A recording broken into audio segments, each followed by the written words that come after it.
How's it going, everybody listening to this Fun video podcast as we kind of recollect on some of the big issues that have been happening in the news cycle during the lockdown? We've spoken to coaches, we've spoken to administrators, we've spoken to players, and now I'm joined by Thulaganyo Gaoshubelwe from the South African Football Players Union. He's the president who joins me just to discuss some of the stories and, of course, issues that have come across his desk in the past couple of weeks as the world has been contending with COVID-19. Tula, thank you so much for joining me. Welcome. Thank you for having me, Gams, and thank you for inviting us to come and air our views, and share Yeah. with you the challenges and the wins, if any, that we managed to, get during this COVID-19. Yeah, no, for sure. I can imagine you had probably an upshot in requests for help during this time because we've seen clubs having to rejig their finances, and most people will admit that the biggest cost a club will have was most probably player salaries, and that's where they'll look to cut down initially. What has been your general sense of clubs dealing with COVID-19? Has there been a victory for football in South Africa, or are we losing the battle that COVID has kind of pit players against their clubs? Where do we stand, and where do the players stand at this current moment? Look, Hamza, I think it's very important to firstly acknowledge, that COVID has caused all of us a problem world over. I mean, we experiencing something that we have not experienced personally in our lives. I mean, we would know of the Great Depression of 1929. We would know what happened in 2008, when the markets crashed. Now we have COVID-19. Nobody planned for this. Sure. I mean, all sectors of the economy, including the players. And you'd know that the players themselves are contract workers. They've got a contract with their employers, which are the clubs in this instance. Mm-hmm. The employers have got contract with the league, and the league has got contract with a sponsorship and so forth. Right. And over and above, we know that the issue of the income stream in football, it's a bit limited because you get money from broadcasting rights, you get your money from sponsorship, you get money from the match day, which are gate takings, as well as transfers. Where do we find ourselves as South Africans? Where do we in the big scheme of things? We know that most, or if not, most of the money that we get in football comes from the broadcasting rights. Not so much on sponsorship, not so much on match days, no on thing. But where does that really leave us as the organization? But you'd also appreciate that FIFA to help us mitigate all the losses and everything, to try and rearrange the calendar as we know it of football. They released recommendations and guidelines, which are called FIFA COVID-19. Yeah. And part of those guidelines, this is what we rely on in terms of how we're going to negotiate. And it's very important that we make this point because FIFA emphasized on one thing, that stakeholders must come together and, have a discussion around issues in terms of the way forward. And who are the stakeholders? It includes footballers, it includes the association, the clubs, and all relevant parties. But right. It does recognize that we need to sit down around the table and be able to resolve on issues of players' contractual obligation. Right. We know that a lot of, in the beginning, that clubs that would have cancelled, like in Belgium, there was no problem in doing that, maybe because of the system they have adopted in terms of how they run football. But we also know that the COVID-19 has impacted on the financial aspect of things. Right. However, we appreciate the fact that everybody's been affected. We know that government in South Africa initially started with 500 billion to say there's going to be an injection of 500 billion as a stimulus package. Others, they said it was about 800 billion, so that we can help that. So that everybody, all the economies or all the sectors of the economy that are affected are able to tap into that to do that. Now, two things for us emerged out of this COVID. Yeah. It was the issue of the health of the workers as well as the livelihood of the workers. Now, those are two things that we needed to consider before any decision whatsoever could be taken as to whether we're going to cancel the league or we're going to continue playing. Of which, now, you and I, we know that at this point we are busy discussing the issues of return to play, where a document will be presented to the minister. And I must say upfront that we've been very much part of that discussion document. Okay. But before you even get to this point, when the COVID pandemic hit us, a lot of clubs, I think people panicked, to say, no, wait a minute, we are going to cancel, or we are going to introduce new clauses into the players' contracts, cut salaries of players. And we said players are alive to the fact that we've been impacted.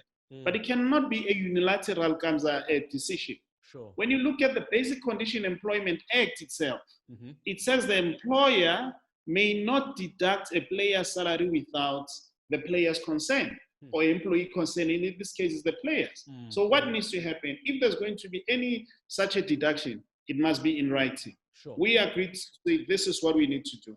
But we must also appreciate that the league continued to pay the grant. No one was taken. Clubs were not traveling, clubs were not camping. So issues of lodging and traveling was out of the picture. However, I can say that most clubs, with the exception of about 2 clubs like TTM, where they wanted to cut the players' their salaries. Of course, we've had a fight with or a go at Amazulu as well, because they had introduced that. Yeah. We know that Cape Town City wanted to introduce that to say they're going to cut.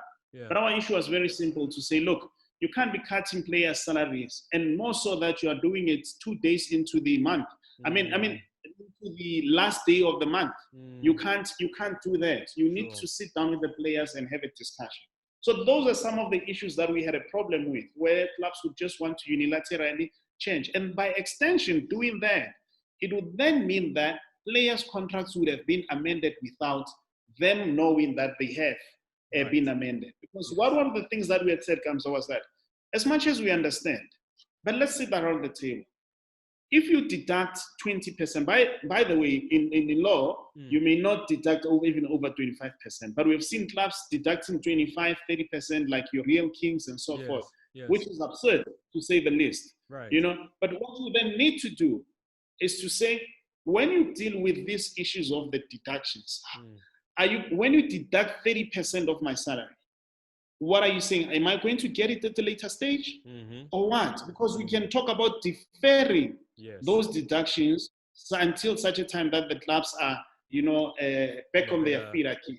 It cannot just be, no, we're cutting 30% and you may not be able to get it. So those are some of the discussions that we have been discussing about, initially, but at the same time, we've been in constant contact with the league as well as SAFA to say, look, the reality is there is a need, of course, to go back to play. And the players are ready to go to play. However, subject to certain things being made. Right. The Occupational Health and Safety, Section 8, speaks about the employer ensuring that the employee's safety at the workplace is definitely guaranteed. Of course, we also know that you may not guarantee somebody something 100%. Sure. You understand? But it must be reasonable, medically proven that at least you have done everything possible as demanded and as required by the Act. So to the extent that a plan speaks to that, we then are happy to say the players will be ready to go there. Now, those are the discussions currently that are taking place. To say we want to go back. Any discussion that we will support and any solution that talks and addresses two things, the health of the players and the well-being. The health and the wealth of the players is paramount. Because what is the point of us sitting here? And you and I, we're talking, we're working. We sit in COVID, and it's a very complex situation. And I want people to understand it for what it is. Right. It's a complex, because to us, football is not about entertainment. To us, football is work. It's like when you wake up in the morning, you go, you clock, I'm here, I'm working and stuff and all that, because you need to take care of your family and yourself and your own future. Right. But now, if you prioritize. You cannot prioritize only health and not be able to do that. And we had said, if the plan that accompanies the notion that says we must go back to play is medically and clinically proven that it can be done, then we are very, very happy with that, and players can go back and play. Okay, now you're saying you're very much in the mix as far as these discussions are concerned. Are you comfortable, are you confident rather, that the measures that you've kind of raised that need to be in place will be put in place? And what kind of assurances do you have as a body that represents the players that that will be kind of, land at your desk for your consideration and contribution before anything is finalized? I'm definitely, we are definitely sure that this will be taken. Remember, let me just take you a step back.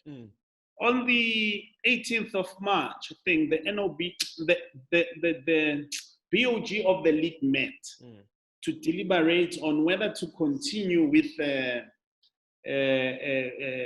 the temporary suspension of the league or they should go back to play. On the 17th of that month, which is 17th of March, we had a meeting with the league. We sat down with them at the league's office. We made our case, we presented it, and those issues were taken into consideration. And I can tell you that out of that thing, this is what was considered to say, the view of the players is this. If you cannot be able to guarantee them, you may not do that.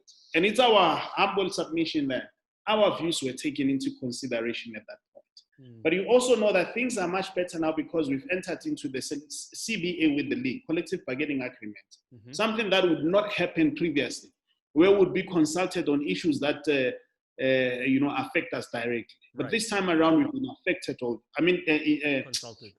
consulted all the way.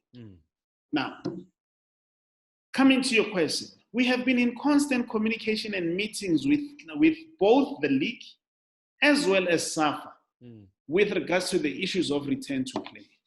We have, of course, made our own submissions in relation to what needs to happen. As early as yesterday or late as yesterday, we had a meeting, we had a slot in the meeting of the ExCo of the league yesterday when they met to sit down and get a debrief and sit down and say, what are the issues that have been addressed in terms of all these issues? And all the issues that we have raised, I can tell you that they have been taken into consideration and they are there. In terms of the plan as articulated, in terms of the things that needs to happen, to say, we now know that the players, for them to go back, they would need to test. All of them would have to. But we've also raised the issues of players being discriminated. We've also raised the issues of safety of the players. We have spoken about the issues of the capacity to test and so forth. And we have been assured, of course, of all those issues that this is how they would happen and so forth. And of course, in good time, we'll definitely be able to release that. We have briefed our players all along. We have told them exactly what is happening, that these are the views, this is what needs to happen and so forth. And to a large extent, we have, of course, been in contact with the Ministry of Sport. With regards to the issues, if you remember, there was a 150 million relief fund.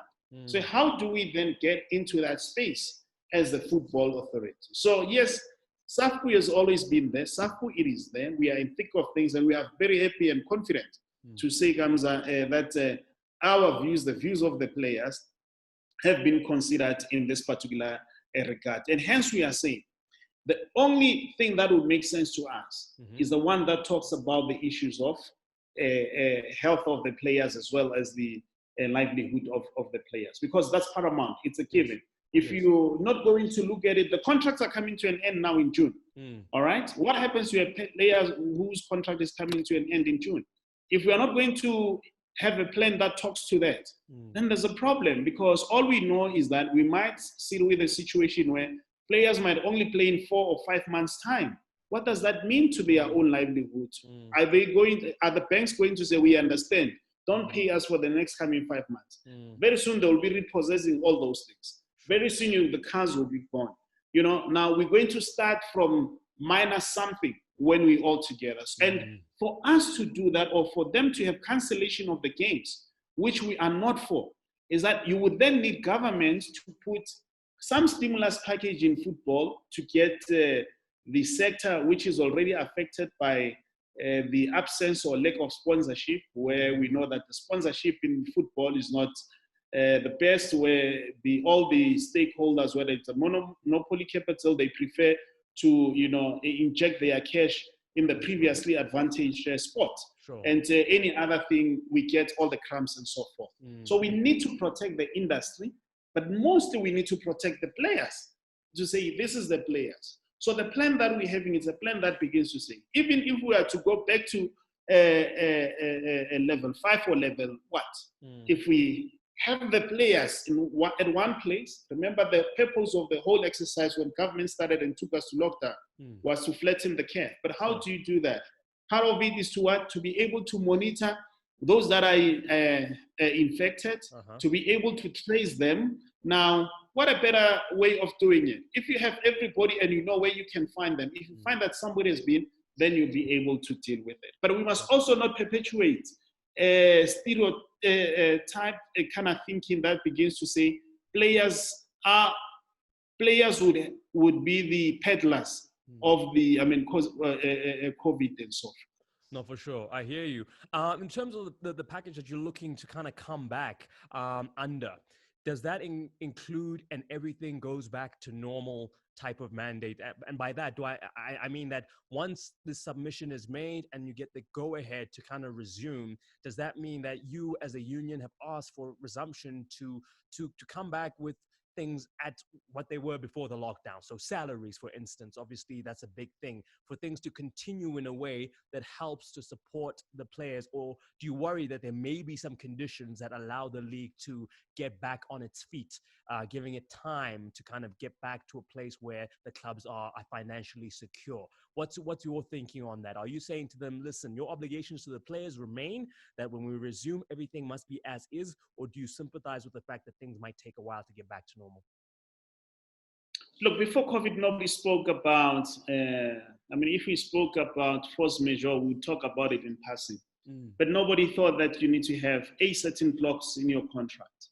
Therefore, it can't be a unilateral decision. You cannot, in terms of the contract, the law of contract, you cannot just today parachute some clause and put it in someone's a copy of a contract and say, sure, no, we're hit by COVID, therefore you are not going to change that. Like I said, there's only that few 4 or 5 clubs who would have deducted the players' salaries, but the majority have kept the contracts as they are. Sure. Precisely because, on many other things, because the league continued to pay their own grants to the clubs. So there's been a commitment. We know now that, this month also, the league will have paid full grants, okay? Or they will pay full grants. So players at the end of June, they'll get their salaries as expected. As to what happens beyond that, we don't know, because we are not privy to the contract between the league and the sponsors. Sure. It could easily be, because it's based on issues of advertisement and so forth, they might come back and say whatever they say, but we hope not, that they say all those things. Okay. We have caution, of course, comes that no player's contract should be rearranged in any way whatsoever. Right. So from where we sit, players are still earning what they need to earn. Players would continue earning what they need to do, and of course, render the services. It's not a situation where a player would have said, I don't want to render my services. Players are willing to render their services. It is unfortunate that COVID has made it a bit difficult for them to be able to do that. Yes, the issue of going back to play would go to play, but as long as we are assured, we are happy with the plan that we have seen. We are happy in terms of what's going to happen, the steps that must take place, because the first step would be return to training. Then after training would be the return to play. Yes. They still have some weeks, so that they can go back to kind of like pre-season training, whether it's 3 months or so. Then after that, then they will move. But we're happy with the plan that we have really seen. Okay. And then in terms of personal protections for a player who's not comfortable per se with whatever's instilled as a way to move forward, what protections are there for them? Because we've seen in some leagues where players say, listen, I'm not sure, I'm not comfortable. Some people in charge will say, we understand, no player will be forced. How will the picture look here in South Africa? Look, I cannot tell how the picture will look here in South Africa, but one thing I will tell you is that in terms of the FIFA recommendation and guidelines, there's only one authority that they can declare whether football should continue or not, and it's government. And that it would be based on scientific understanding of how things work. So government, firstly, would need to give us those assurance, firstly, that the players would be safe under these particular conditions. I mean, on normal occasions, before you can go, even when you go and play football, there are certain measures in terms of the occupation and health and safety, not as amended for COVID-19, but normally there are certain things that you need to comply with. So those requirements are in law to say, you cannot say, hey, the stadium will not fall, but you must then put measures in place to say, what is it that you would have humanly done to ensure that such things do not happen? Now, what we say is that we would find comfort in the act, we would find comfort in the plan, that indeed everything that needed to be done was done, and everything that needed to assure us that the players' safety was prioritized was done. Then in that essence, we'll do it. But to the extent that players would be victimized, it cannot be, and it would be very unfortunate if they are then victimized. But they must also understand that within the context of their work, to say this thing has been given the green light by an authority, which FIFA, of course, as well, they consider it as an authority because you'll have a health department there who says, no, it is safe to do so. However, in that instance where player says we may not be able to do that, we need to sit the player down, they must go through counseling, they must so that you get to understand them without necessarily victimizing them. To say, no, wait a minute, this is what happens. Because it's very possible as you come from wherever we are, you walk into your shop, when you get to your shop, you might, contract a COVID-19. So the understanding, I think the most important element here as well, that will play place, is the education around the issues of COVID-19, the do's and don'ts, how you can and cannot contract COVID-19. So we're hoping for a smooth transition. We're hoping that there will be, good working relationship between the clubs and the players, as there has been a good working relationship between the association, the league, as well as the players' union. And we would also make an appeal to the clubs that we need not really force those players to go back, but let us sit down and to the extent that we can assist, help us assist. But I can tell you that in our consultation with the players, we also ran our own questionnaire, with the players. We gave them a questionnaire, they answered it, we asked questions. Would you be ready to go back? Do you want to go back to play? Do you want to go back to play when 1, 2, 3 has been put in place? Or do you just want to go back at one?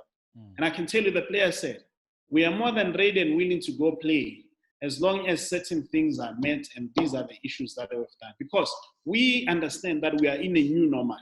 We need to sit down and say, this is the new normal, and we need to adjust and be able to do the best that we can under this new normal. Okay, and then in terms of players and their contracts, those who are seeing the end of their contract, do you foresee a situation where you're seeing a lot more free agents than in years past? It would seem to me that some clubs will, use the opportunity of contracts lapsing to save in terms of their investment as far as player personnel is concerned. And if you do foresee that, how then as a union do you help those players find work in what is going to be a more stringent economy, as it were, after COVID? Look, it's very possible that will happen. And this is a discussion that must be had. Because it's not only a discussion that affects the player and the association or the union, all right? It's a discussion, or it is a situation that affects the sector of football, as it were. Because if there is no money in football, we are going to find ourselves having to deal with that. It's a different thing altogether to have to deal with something where there is no injection of money or capital. Now, government and all stakeholders, including the league, potential sponsors, needs to get to understand and say, how do we then make sure that the sector that is football still survives beyond COVID? Because if we can address that fundamental, then we should not really have a problem. If we have capital injection in terms of the game, yes, the economy has been impacted, but of course, there are other measures that can be used, and we need to sit down and research this thing and make an informed decision in terms of how we move going forward. Because we have no doubt that the economy will recover, that all economies that football related would recover and so forth. The only unfortunate part will be when players are to be dismissed on the basis of COVID. But if a contract runs out, which you would have seen it 3-5 year long term out, then we're comfortable with that. We will continue doing what we've been doing with the current players. Keep them fit.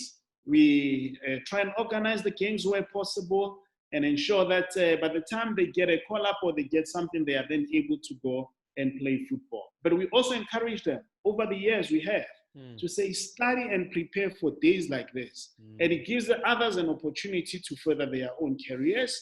It helps others to continue in their own businesses and so forth.